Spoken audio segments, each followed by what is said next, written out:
আসসালামু আলাইকুম। আজকে একটি চমৎকার জিনিস। আশা করি অনেকের ভালো লাগবে। যারা এটার সাথে এর আগে ওভাবে সরাসরি পরিচিত না। আর যারা জানেন তারা তো অনেক এগিয়ে আছেন।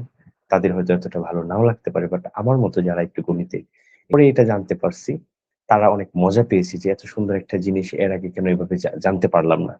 আজকে আপনাদের সাথে সেটা শেয়ার করার জন্যই মূলত এই ভিডিওটা বানানো। চলুন শুরু করা যাক। একটা ব্যাপার হচ্ছে আমরা সবাই জানি যে sin 90 ডিগ্রি মানে হচ্ছে 1। কিন্তু cos 90 ডিগ্রি ইকুয়াল টু 0। আমরা আজকে এই জিনিসটাই দেখার চেষ্টা করব।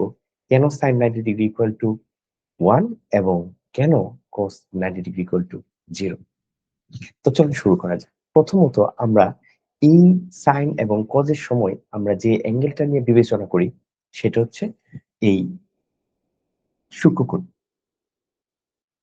একটা একটা সমকোণী ত্রিভুজে এই যে সূক্ষ্মকোণটা, এইটার সংলগ্ন যে বাহু সেটাকে আমরা বলি ভূমি, আর অ্যাঙ্গেলের বিপরীতে যে বাহু সেটাকে আমরা বলি লম্ব, এবং এই 90 ডিগ্রি এর অপোজিটে যে বাহু সেটাকে আমরা বলি অতিভুজ।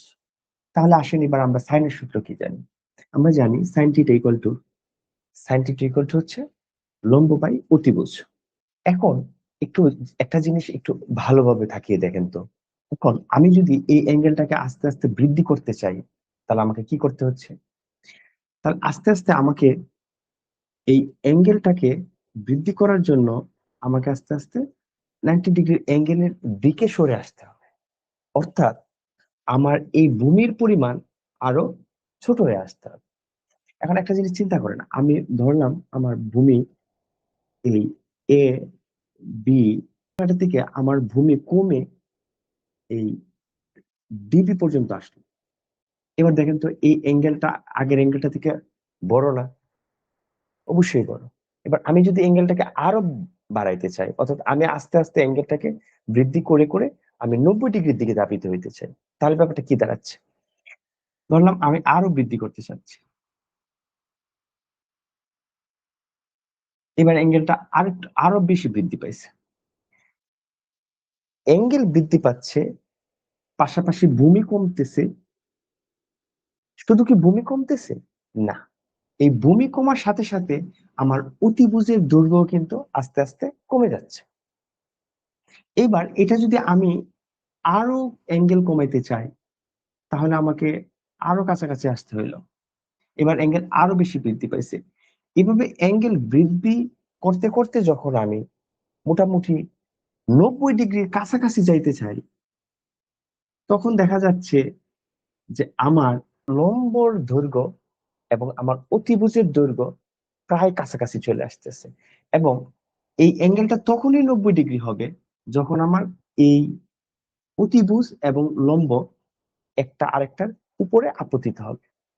তার মানে কি, একটা আরেকটার উপর আপতিত হওয়া মানে আমার লম্ব এবং অতিভুজ দুইটা সমান হয়ে যাওয়া, অর্থাৎ লম্ব ইকুয়াল টু অতিভুজ হয়ে যাওয়া। যেহেতু লম্ব ইকুয়াল টু অতিভুজ হয়ে যাচ্ছে, তার মানে একটা আরেকটার কাটাকাটি করে আমার 1 চলে আসতেছে। এই কারণে আমরা সাইন 90 ডিগ্রি সমান সমান 1 বলি। তাহলে এখন প্রশ্ন হচ্ছে যে তাহলে আমার কস 90 ডিগ্রি ইকুয়াল টু 0 কেন? এইটা যদি আপনি ভালো করে বুঝে থাকেন, তাহলে ওইটা বুঝতে আপনার সময় লাগবে এখনের থেকেও আরো অর্ধেক সময়। চলুন দেখা যাক। তাহলে আমরা cos থিটা ইকুয়াল টু কি জানি? cos থিটা জানি হচ্ছে ভূমি বাই অতিভুজ।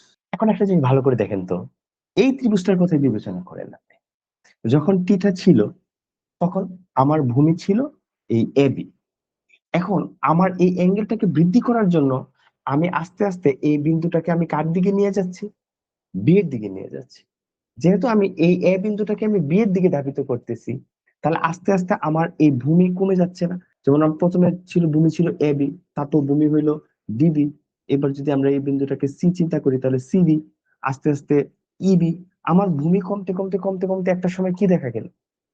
আমার ভূমি হয়ে যাচ্ছে জিরোর কাছাকাছি, অর্থাৎ ভূমি থাকতেছেই না। যখন আমি 90 ডিগ্রি হইতে চাই, তার মানে আমার এই অতিভুজ এবং লম্ব একটা আরেকটার উপরে আপতিত হইতে হচ্ছে। যদি একটা আরেকটার উপরে আপতিত হতে হয়, তখন আমার এই ভূমি বলতে আর কিছু থাকতেছে না। তখন ভূমি হয়ে যাচ্ছে ভূমি ইকুয়াল টু 0। যেহেতু ভূমি ইকুয়াল টু 0 হয়ে যাচ্ছে, তাহলে আমাদের সূত্র মতে 0 বাই অতিভুজ ইকুয়াল টু 0। মূলত এই কারণেই সাইন 90 ডিগ্রি ইকুয়াল টু 1, কিন্তু কজ 90 ডিগ্রি ইকুয়াল টু 0। আপনারা হয়তো অনেকেই এটা অনেক আগে থেকে জানেন, কিন্তু দুর্ভাগ্যের বিষয় আমি এটা ইন্টারমিডিয়েটে পড়ার পর জানতে পারছি। যখন আমি জানতে পারছি আমার কাছে ব্যাপারটা খুব ইন্টারেস্টিং লাগছিল, এই জন্য আজকে আপনাদের সাথে এটা শেয়ার করা। ভালো লাগলে শেয়ার করতে পারেন। ধন্যবাদ সবাইকে।